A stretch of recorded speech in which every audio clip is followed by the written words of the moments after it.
Hi, my name is Lauren Carter Reilly, and I'm the head writer and the lead of Sunday Overton on TikTok. When it comes to the new male characters, there's a lot of them because Sunday is entering into a world that is still predominantly run by men. Organized crime is a male thing by just trade and also by birthright. A lot of the people that you meet from the different families have been grandfathered in. This is all that they've known. They have very strict ideas of how to do things. And, you know, here comes this not only stranger, but also a woman who is demanding the respect that they've spent their entire lives earning. And it's gonna clash, and some of it's gonna be pretty ugly, but I also think that a lot of them are realizing that the world is changing, and if they wanna have a seat at the table, then they're gonna have to, you know, stop digging their heels in. Sunday's Uncle Owen, while being a leader in the Irish mob, has married a woman who is incredibly wealthy and has incredible influence. And I think he has secured himself in a bit of an ivory tower away from the messier parts of his life, even though he keeps the traditions very close at hand. And he's passed those beliefs onto his sons with both the good and the bad. Irish mob and the people that circulate in those kind of tribes are very misogynistic, and that's not something that Sunday, I think, is used to on the level that she's going to experience it. I think a lot of times she's used to, you know, men who just sort of go, okay, go play a little girl. But this, to those men, this is an affront to everything that they believe in, to everything they've worked for, to everything they've ever known. And some of them are going to get pretty nasty. Sunday's cousins are the Doherty brothers, and their names are Victor, Kieran, and Lucian. And they are kind of adrift at this point in their lives. They're sort of not sure if they're Irish gangsters or they're sort of like posh toffs. They're sort of grown up in both worlds and have experienced the privileges of both worlds and yet don't really know how to function in either one. I think Victor, as the oldest, has clashed with Sunday the most. He's the one who's trying to tell her what to do, how to be this way. Well, women, we know, do things a certain way. Oh, well, you know, you're making us look bad. And he's really kind of taking digs at her because I think he wants to have power over her, but he's gonna learn, you know, I think he already has, that that's not how things work in Sunday's world. And she's the one who's in favor from her uncle right now, and it's not his own son. And I think that Victor is stung by that. Kieran and Lucian are the worst. And by the worst, I mean they would probably be very entertaining if you ran into them at a party, but you wouldn't go home with them. They've just never faced a consequence in their lives, and that seems to be a theme with some of the new male characters is like, you've never known what a consequence is, and it's gonna come to bite you in the ass.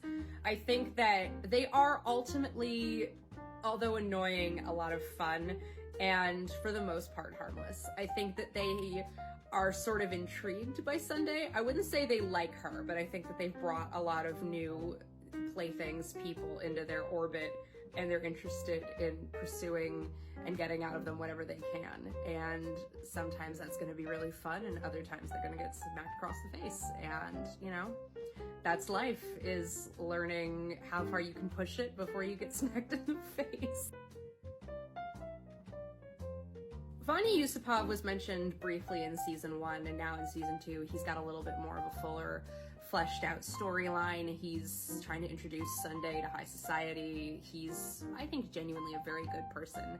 I think that in a lot of families where everybody is just overwhelmingly awful, there's usually that one decent person who is at least trying to change the course of history or is trying to be different. And I think that with the Yusupovs, who are Russians but have lived in, you know, England for decades and generations, I think that he's that person in the generation that he's been born in. I think he's a little nerdy. I think he's a little bit, you know, sort of bumbling, but I think ultimately he's married to, on the outside, is an incredibly beautiful former supermodel, but on the inside is sort of a insecure, frightened little girl who's been through a lot.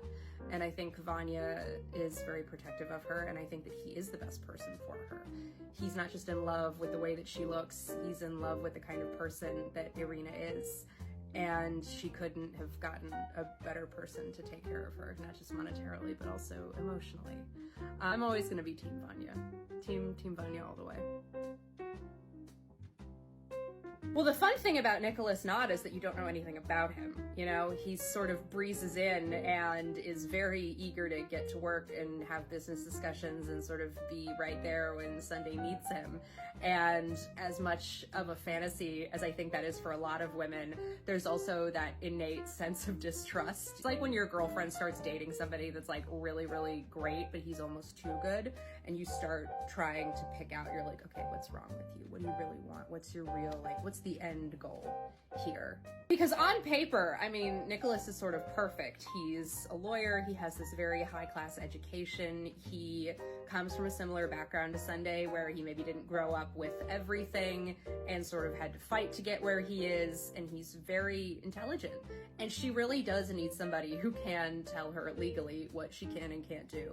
He sees in her what everybody who's the audience sees, and probably what a couple of other characters see, but they will never admit to. Alex! The only thing I'm gonna say about Nicholas Nod is that not everything is as it seems, and if you think that it's too perfect, it probably is. But that doesn't mean it's not gonna be a lot of fun. I don't think you can have a show take place in a very high wealth, high drama part of the world and not have just a completely ridiculous fuckboy character, especially for like a summer series. I think that they always tend to, they tend to come out in the summertime when it's safe to just have one button done up on your shirt and, you know, everybody's feeling a little silly. Leo Suze is the third son of a incredibly wealthy real estate tycoon. He's been raised in wealth and privilege, and he's been cocooned in that life for his whole existence, and now suddenly he doesn't have it. He's pissed off his dad enough that he's been cut off for the summer, and instead of learning the error of his ways, he starts getting creative about where to fund his lifestyle. And unfortunately, he steals from Sunday, and that proves to be a big mistake on his part. I really just wanted somebody who didn't live in reality at all.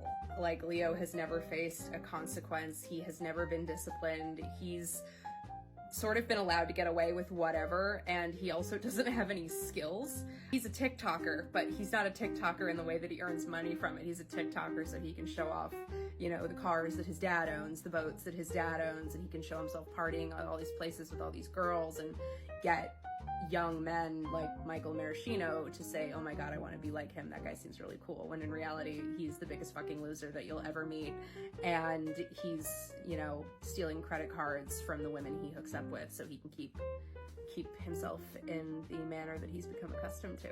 And even though he seems like he's irredeemable and he's not really got a lot of great qualities, I think that Sunday's, I don't know if it's a flaw yet or a skill, but she sees potential in people that maybe isn't immediately recognized. And I think she does see potential in Leo, and there is somebody who could be an asset to her in the future, buried underneath all of that. What is probably like those stupid fucking Gucci slides and like Versace everything, and just he never takes his sunglasses off. He's, you know, he's 26 and he's always had more money than God, so why wouldn't he dress like the absolute worst version of a wealthy person? I think the other biggest thing that is in Sunday O'Riordan as an overall theme that Leo really exemplifies is there's a difference between being like stupid and doing things and not having an ill intention and just being pure evil. And I don't think Leo is pure evil. I think that in the last episode you see that he really does have a lot of problems,